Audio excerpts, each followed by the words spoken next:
BMKG dan beberapa pusat iklim dunia memprediksi El Nino terus bertahan hingga periode Desember 2023, bahkan Januari-Februari 2024. Nah, ini berdampak kepada penurunan produksi beras. Kita lihat produksi beras sampai dengan mulai bulan Juli hingga Februari, produksi beras kita turun sebesar 5,88 juta ton. Pada saat yang bersamaan terjadi kenaikan harga beras dunia, di mana harga beras Thailand itu mencapai $624 per ton atau naik 28%.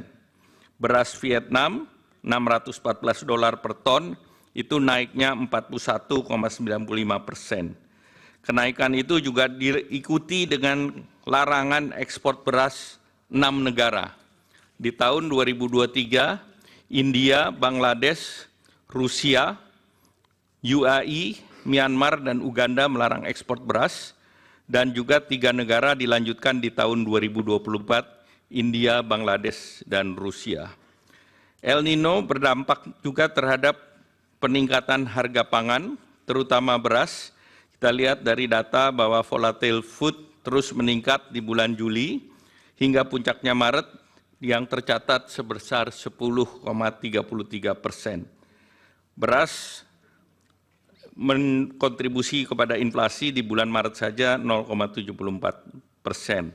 Jadi pada periode El Nino tersebut produksi padi menurun, harga beras internasional meningkat, dan inflasi meningkat.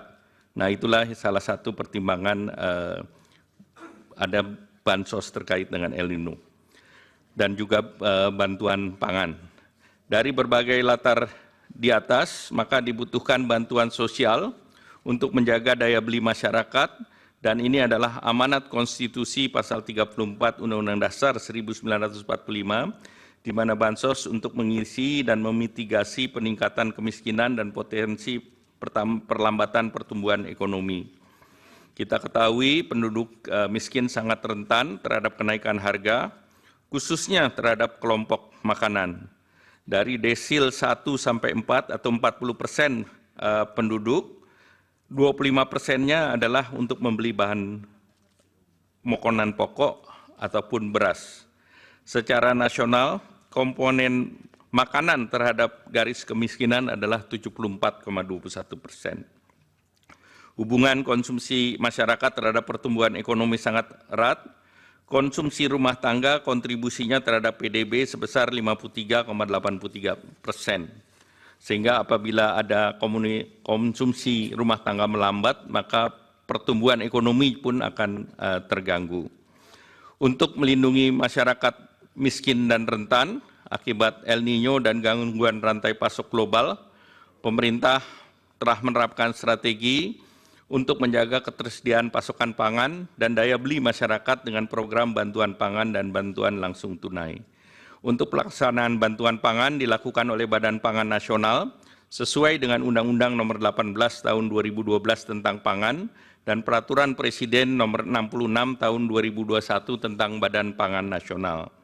Pada tahun 2023, pemerintah meluncurkan bantuan pangan berupa 10 kilo beras menyasar kepada 21,3 juta KPM, penerima PKH atau sembako berdasarkan DTKS dengan realisasi anggaran sebesar 18,1 triliun, dan penyelenggaraan program ini adalah Bappenas. Setelah itu juga BLT El Nino dengan 200.000 per bulan dengan 18,8 juta KPM, dan ini realisasi 7,5 triliun yang diselenggarakan oleh Kementerian Sosial.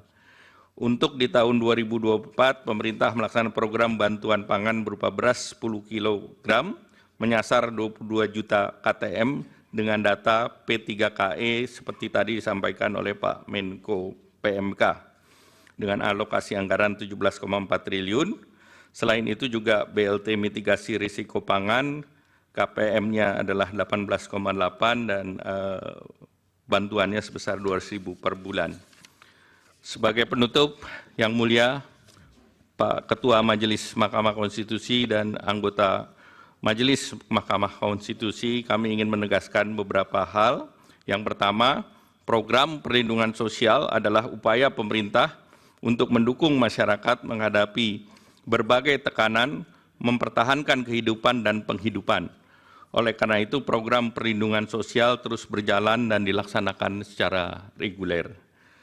Untuk menghadapi berbagai kerentanan, tekanan ekonomi, pemerintah memberikan perlindungan sosial untuk menjaga daya beli masyarakat yang terdampak, terutama masyarakat miskin dan rentan.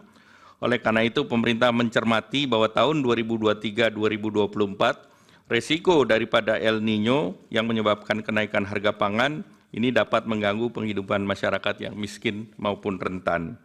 Bahwa penetapan pelaksanaan program perlindungan sosial dilakukan secara transparan, akuntabel, dengan mekanisme APBN yang pembahasannya telah dilakukan bersama DPR RI dan melibatkan berbagai pihak terkait lainnya. Demikian keterangan ini atas perkenan dan perhatian yang mulia Ketua Hakim Majelis Mahkamah Konstitusi dan anggota yang mulia Hakim Mahkamah Konstitusi, kami mengucapkan terima kasih. Wassalamualaikum warahmatullahi wabarakatuh. Waalaikumsalam. Terima kasih Pak Menko Perekonomian. Dilanjut untuk selanjutnya Ibu Menteri Keuangan. Jelajahi cara baru mendapatkan informasi. Download Metro TV Extend sekarang.